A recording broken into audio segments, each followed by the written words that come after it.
Մինչ Մբապեն մինի կուպերով թափառում է Փարիզով մեկը, որ հոդերը բուժի, Ռաֆինյան շորերն է համտեսում, Քոլ Պալմերը ձուկ է բռնում, Վալվերդեն բռնում ու ստորացնում է մի ամբողջ Սիթի, սովորեցնելով Հոլանդին 3 գոլի կոմբինացիան։ Բա Զիդանի գոլը։ Ճիշտ է։ Այդ ոնց եղավ, որ Զիդանը գոլի հեղինակ դարձավ Հայաստանի սուպեր գավաթի խաղում։ Ուղղակի շքեղ էր։ Նյուքասլի հետ խաղում պարզվեց, որ Ռաֆինյան կռիս է, սովից շորերն էր կրծոտում։ Նայկը անորակ ապրանք արտադրում։ Չէ, ուղղակի շատ համով է։ Ես էլ էշեշ բռնել փորձում էի իմ կապրոնից շորերը այտենց կրծոտել։ Չստացվեց։ Բայց ինչի էր Ռաֆինյան սեփական շորերն ուտում։ Որովհետև Գլոբ ջան, անգլիացիները նենց էին խեղտել կատալոնական թիմին, որ անգամ Պեդրին էր պուճուրացել։ Չնայած էլուր։ Ամեն դեպքում Բարսան ճկունություն ցույց տվեց եւ ապացուցեց, որ կարող է հաջողությամբ պաշտպանվել բախտի օգնությամբ։ Չնայած եթե թիմի ավակն է քաշում, բախտն էլ այդտեղ չի օգնի։ Նյուքասլը նենց էր խեղտել Բարսային, որ անգամ 0-0 հաշվի ժամանակ Ռոնալդո Ռաուխոն որոշում է ժամանակ ձգել։ Մրցավարն էլ թե բա էտում ես ուզում ֆրցնել հենց հիմա դաշտից դուրս։ Այդ ընթացքում անգլիացիները արագ գրոհ են կազմակերպում եւ գոլ են խփում։ Բայց ում դիրքից են խփում։ Այ սա հիմնական հարցն է։ Հարբի Բարսը գոլը խփեց կատարյալ ազատության պայմաններում, իսկ ով պետքա հսկեր նրան։ Իհարկե Արաուխոն։ Այս թվու հոգեբանական խնդիրները ոնց որ չեն էլ անցել։ Ախր մեղադրելու էլ չի։ Նյուքասլը իրոք խեղտում էր։ Իրոք ոնց որ խեղտում էր ֆլիկը Արաուխոին, երբ պատահաբար պտտվեց ու տեսավ, որ Օլմոն 11 մետրանոց է վաստակել, իսկ Յամալը հաջողությամբ խփել է։ Արդյունքում ինֆարկտը գերմանացուն չխփեց։ Բայց նոր ամրոցի տերերը շատ մեղքս եկան։ Ամբողջ խաղը իրենք խաղացին։ Պեդրին այնպես էին փակել, որ գովելու տեղ չէին թողել, իսկ Լուիս Հոլը հոլի պես ֆռցնում էր Յամալին ու վերջում սենց աբլոմ։ Եթե Ռաֆինյան անճարությունից սեփական շապիկներ կրծոտում, ապա ռեալի շապիկների մեջ ըստ Թիերի Անդրիի ինչ որ մոգական բան էր դրված։ Ես չգիտեմ թե ինչ էին դրել շապիկի մեջ, բայց կարծում եմ, եթե ես դա պահեի իմ ծոցում, կրկին մազեր կունենայի։ Ֆրանսիացին այլաբանորեն է մեկնաբանում ռեալի գործողությունները դաշտում, որը իհարկե շատ լավ է բնութագրում արքայական թիմի կազմակերպված խաղը։ Թե ինչքան գրագետ ու լավ մարտավարություն էր ընտրել Արբելոան, ուղղակի խոսքեր չկան։ Գնդակը հանձնել մրցակցին, խաղալ երկրորդ համարով ու արդյունքում հաղթել ծափահարությունների արժանի։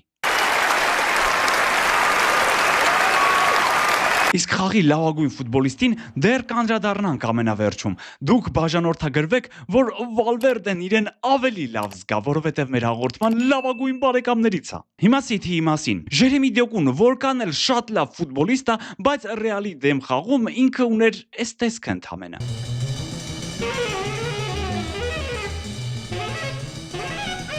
Իսկ Հոլանդի դեպքը ընդհանրապես վաբշե խնդալու է։ Ռեալը այնքան արխային էր նորվեգացու հաշվով, որ անկյունայինների եւ ստանդարտների ժամանակ նրան հսկում էր ոչ ավել ոչ պակաս Արդա Գյուլերը։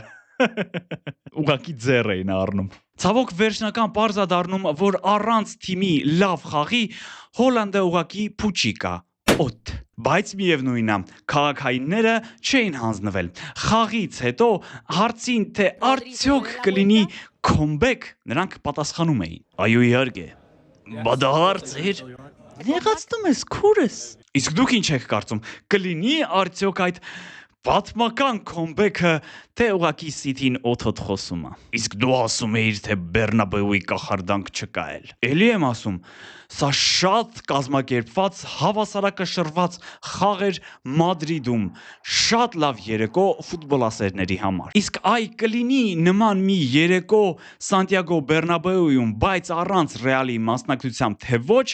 դեռ պարզ չի, Բայց կարող է Սարո Թովմասյանն այնտեղ համերգ տալու։ Չէ, դեռ շուտ է։ Նախ թող հրազդանը լցնի։ Իսկ Ռեալի տանն է անցկացվելու ֆինալիսիման, որը հիշեցնեմ վիճարկելու են Արգենտինայի եւ Իսպանիայի հավաքականները։ Բայց տենց արդար չի։ Արա քանի անգամ ասեմ, արդարություն չկա։ Բայց այ մի գլոբալ Արգենտինայի ֆուտբոլի ասոցիացիան է, որը կանգնեց եւ ասեց. արդար չի Իսպանիան Իսպանիայում խաղա։ Հենա բերեք մեր Արգենտինայում River Plate-ի Monumental-ում խաղանք։ Նույն հանդիսականների թիվն է մեկը։ Եվ հաշվի առնելով, որ մեկը վերմակը իր կողմն է քաշում, մյուսը իր կողմը, ես ենթադրում եմ, որ կազմերը ոդ գցելով են ուզելու։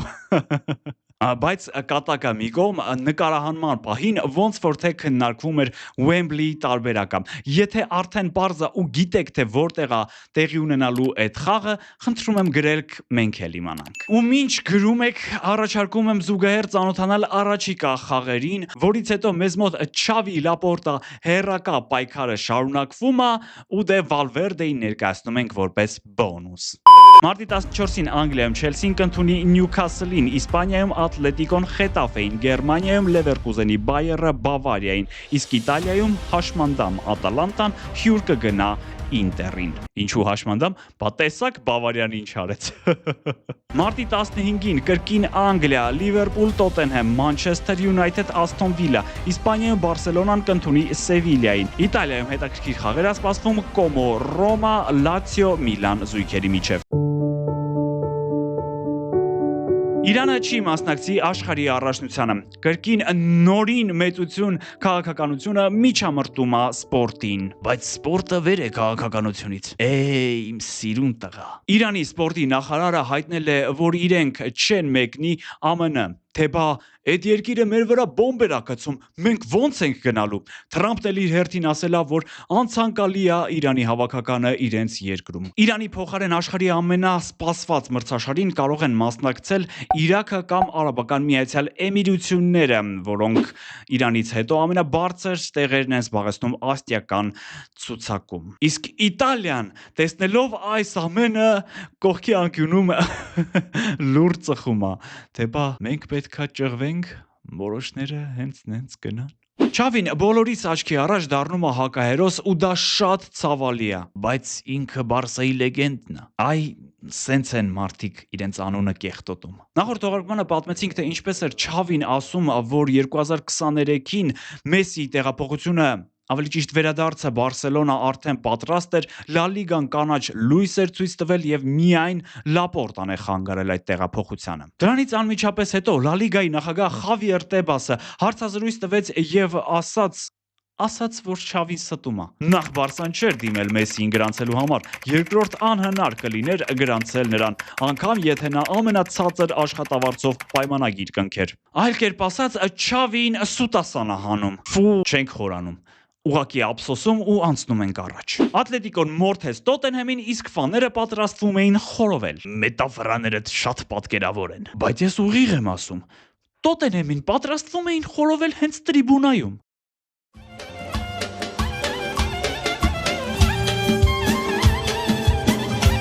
Լոնդոնյան ակումբում այնքան վատ է վիճակը, որ մարզիչ են նշանակում մի մարդու, որը վերջին անգամ որպես մարզիչ հաղթանակ կատարել 2025-ի օգոստոսին։ Այդ ժամանակ կատուն էր, շունն էլ գլխին մաս չուներ։ Իգոր Տուդոր։ Բայց այս մարդուն բան չենք ասում, ինքը հաղթել չգիտի։ Իսկ այ ղեկավարությանը լրիվ չեմ ուզում հայհոյեմ, գլոբ դու ասա։ Դրանք լրիվ ապիկար են։ Մալադյեց։ Սիրտը սովածավ։ Ես ուղղակի չեմ հասկանում, թե ինչ էին մտածում, երբ հեռացնում էին Եվրագավաթ հաղթած մարշին։ Դե հիմա կգնաք Championship, նոր կիմանաք։ Նոան նվաճեց Հայաստանի սուպեր գավաթը։ Հելդեր Ֆերեյրան խաղի հերոսն էր, որը վաստակեց 11 մետրանոց եւ հստակ իրացրեց այն։ Արարատ Արմենիա Նոա խաղը ավարտվեց 1-1 հաշվով եւ հաղթողին պետք էր որոշել 11 մետրանոց հարվածաշարում, որտեղ իհարկե հաջողակ գտնվեց Հայաստանի չեմպիոն։ Ժամանակն է ասել ճշմարտությունը։ Ինչ ճշմարտություն։ Զիզուի գոլը։ Այո, այս խաղը ուներ մեկ այլ հերոս, որի անունն էր Զիդան, բայց ոչ թե Զինեդին, այլ այլ բանջակի։ Բայց ի տարբերություն Դրոգբայի, որը համալրել է Հայք ֆուտբոլային ակումբի շարքերը, Արարատ Արմենիայի Զիդանը արդեն իսկ խաղում է եւ գոլեր է խփում։ Գրոյի անցել Արարատ Արմենիան, նորից Զիդանն է գնդակով, նորից հարվածում է եւ խոցում դարպասը արտակարգ հարվածով։ Հայկական ակումբների PR-ը գերազանց։ Գալաթասարայը հաղթեց Լիվերպուլին։ Ֆեներբախչեի ֆաները խաղից հետո։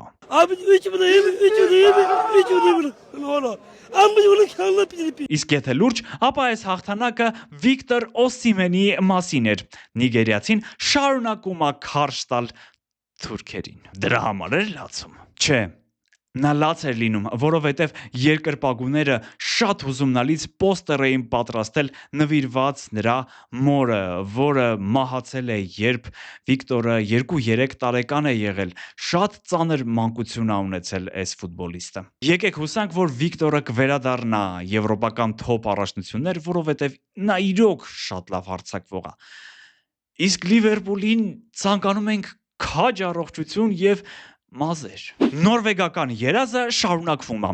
ու պատկերացրեք, նրանք երազախապ չեն լինում։ Արդեն իսկական փլեյոֆում այդ վիկինգները սեփական հարկի տակ կրկին չխնայեցին պորտուգալական Սպորտինգին, թե մինչև ուր կհասնեն այս դեղինները չի հասկանում անգամ Աբոն։ Իսկ գուցե դուք եք հասկանում։ Գրեք իմանա։ Շատ հակասական խաղով աչքի ընկնող Paris Saint-Germain-ը իր հերթին 3 գոլի տարբերությամբ հաղթեց Չելսիին։ Լոնդոնյան թիմին ուղակի չխնայեցին երկրորդ խաղակեսում ու այստեղ մի նկատառում։ Կարող է փարիզեցիները գարնանային գրգռվածություն են ապրում ամեն տարի։ Պետե Վալվերդեն Սիթիի դեմ խաղից հետո կտրուկ բոյովացել է։ Ով էլ լիներ նրա փոխարեն, իհարկե պետք է հպարտանար, իսկ նրա 3 գոլերը գուշակել էր Ռեալի ամենահավատարիմ ֆաներից մեկը։ Բայց ոնց որ 2 գնդակ էր։ Բա երրորդները։ Լավ, ջրիկությունները դնում ենք մի կողմ ու մեծարում Վալվերդեին, թե ինչ արեց այդ տղեն, ուղղակի պետքա գրել գրքերում եւ բեսթսելլեր սարքել։ Բայց միշտ մի փոքրիկ նկատառում եմ ուզում անել։ Միայն ինձ մոտ է տպավորություն, որ առաջին գոլի ժամանակ Դոնառուման ձեռքը հետ է քաշում։ Խնդրում եմ գրեք, արդյոք ես մենակ եմ ու խելագարվել եմ, թե ինչ որ մեկն էլ կա ինպես մտածող։ Դու այն գլխից խփնված ես։ Ինչ է լինի, դա ոչ մի կերպ չի փոքրացնում Ֆեդեի հանճարը, Մբապեի, Բելինգեմի եւ շատ ուրիշների ռեակցիաները ապացուցում են նրա ֆենոմենի մասին։ Նա ուղակի քրքրեց Սիթիի պաշտպանությունը։ Խաղից հետո անգամ ոսկե գնդակ էին տալիս։ Նայ, ոսկե գնդակը քոնն է։ Դե ուրեմն iPhone-ն էլ է իմը։ Բայց դե ինչպես ասում են, մի խաղով ոսկե գնդակ չես վերցնի։ Բացի այդ, Վինիսիուսը շատ կներվի։ Բայց դե ոսկե գնդակի արժանի Ֆեդեի 3-րդ գոլը, ինչպիսի նրբագեղություն, ինչպիսի ֆանտաստիկա։ Փոխանցումը Բրայմ Դիասի, այդ ամեն ինչը ամբողջացնում էր ու ես շատ ուրախ եմ Ռեալի համար, որովհետև վերջապես խաղ եղավ, որից հաճույք էիր ստանում, որը կարելի էր ուսուցանել փոքրիկներին։ Ու այս ամեն ինչը իհարկե ամբողջացնում է Ֆեդեի ընտանիքը։ Նայելով նրանց, ուղղակի մարդու ամուսնանալն է գալիս։ Ամեն դեպքում վերադառնալով իրականություն, Ռեալի սիրտը շատ ավելի հանգիստ կլիներ, եթե Վինիսիուսը իրացներ 11 մետրանոցը։ Թե չէ, այսպես մեկ էլ տեսար այդ 11 մետրանոցը, որը չխփվեց, որոշիչ լինի։ Բաժանորդագրվեք մեր ալիքին, որ այդ 11 մետրանոցը ոչինչ չորոշի։